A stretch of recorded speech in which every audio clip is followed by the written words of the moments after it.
Hello and welcome to a new series on Scottish car enthusiasts TV called Life Stories. And in this first episode of Life Stories we're going to recount the Ford Escort Mark V and 6. So it's 1986 and Ford UK are looking to replace the best selling model in the range. But the brief is to be conservative in styling. And if you want to see conservative in styling, have a look at the jelly mould Ford Sierra.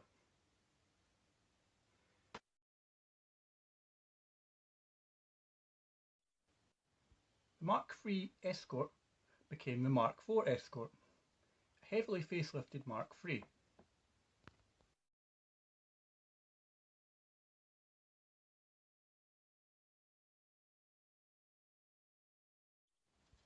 In 1990, the Mark V Escort was launched. As per the previous Escorts, there was one for everyone. From the base model Popular with steel wheels, the L, which added wheel trims, LX, Gear, and for the hot hatch driver the Sporty S.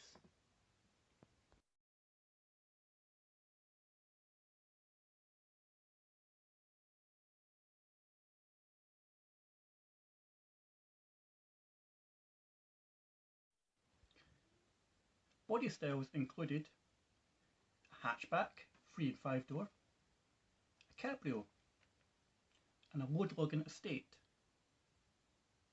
But under these fancy new bodies was the tired old HCS CVH engines from the Mark IV Escort, ranging from 1.3 to 1.6, and it even included a 1.8 diesel. There was meant to be a range of fancy new engines called Zeta, later renamed Zetec. Issues with Lancia forced a name change.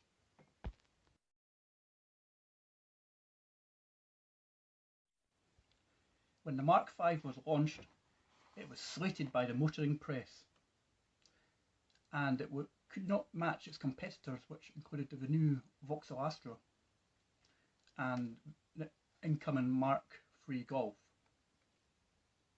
Within weeks of going on sale, Ford were planning an emergency facelift.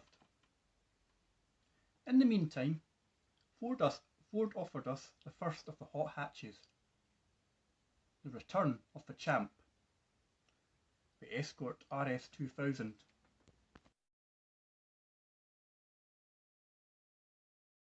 The Escort RS 2000 had 150 brake horsepower from a Sierra-derived i4 engine. Meanwhile, Ford enjoyed rallying Escorts, most famously being the Mark II Escorts, and this led to the hottest and most revered Escort, the Escort Rs Cosworth.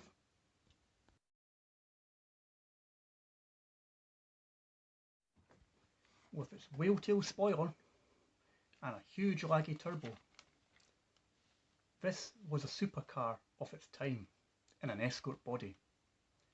Its 2-litre turbocharged Cosworth engine produced 227 brake horsepower and a top speed of 150 mph. But later in 1994 the turbo became smaller and that infamous whale-tail became an option, and the car became more driver friendly with a smaller turbo. September 1992, the Escort received its first facelift and became known as the Mark V A. It had a round grille and different tail lamps, but just before the facelift, another famous name came back, the Escort XR3i, with a brand new Zetec, in 1.8, 105 brake horsepower and 130 brake horsepower.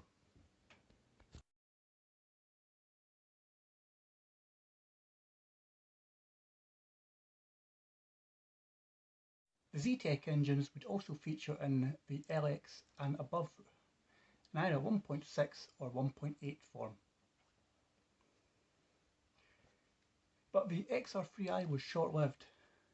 In 1994 it was replaced with the insurance-friendly SI model due to the increase in car theft. In January 1995 the Escort Mark VI was launched. Visually from the side it was a Mark Va. Mark VI had new headlights, a new grille, front and rear bumpers, more aerodynamic door mirrors, new door handles, new wings front and rear, and if you were being really OCD, the Ford badge on the boot lid moved to the centre. And a much revised interior with a new dashboard, better and more comfortable seats, and a better suspension setup. Engine choices remained the same, with a revised 1.3 Enduro and a 1.4 CVH. The 1.3 bowed out in roughly 1997. Trim levels of the Mark VI Escort included Encore, L, LX, SI, Gear, Gear X, RS 2000 and RS Cosworth. The Escort RS Cosworth never got the facelift and bowed out in 1996 due to vehicle emissions. And the Escort RS 2000 was not too far behind. Ford introduced a GTI model to fit in between the SI and RS 2000, and visually you could not really tell the difference between the models. The GTI featured a 1.8 engine and Cosworth style alloy wheels.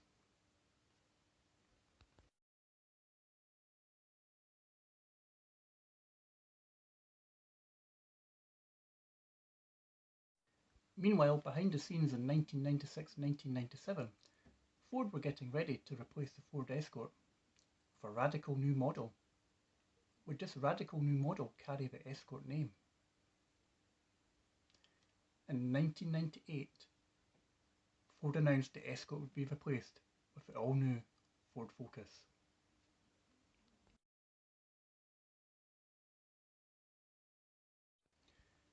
Much like the Mark III Fiesta, which became the Fiesta Classic, the Escort would continue to be sold for another 3 years.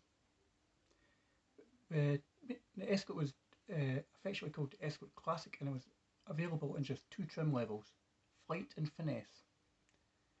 And the last models carried a Made in England plaque which pointed towards its production at Halewood in Merseyside.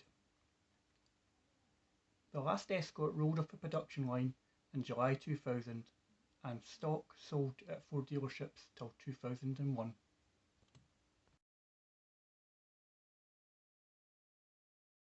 So was the Mark V and Mark VI Escort a bad car? In my opinion, it wasn't a bad car. It wasn't a good car either. It was an average car. And that was the thing with Ford. Ford liked the average.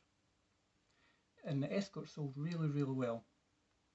It had a model for any member of the family, from a base model Popular or Encore to a performance model like an RS 2000 or Cosworth. There was one for everyone. It provided reliable family transport for families to go for a school run, going to the football at a weekend, or even going on a summer holiday. And as a kid growing up in the 90s, the Mark V and Mark Escort was one of our family cars. We had a Mark V, we had a Mark V8 and a Mark VI. And I have many memories of going on holiday in the Escorts. So, just to sum up, the Mark V Escort and the Mark VI Escort wasn't a failure for Ford. It was a well-sold car and proved reliable transport. So I'd just like to thank you for watching this video. Don't forget to like and subscribe at Scottish Car Enthusiasts TV. We are also on Facebook and we're also on Instagram. And keep an eye out on our future series of life stories. which will be coming up soon, who knows on what. But for a moment I shall catch you in a future video. Farewell.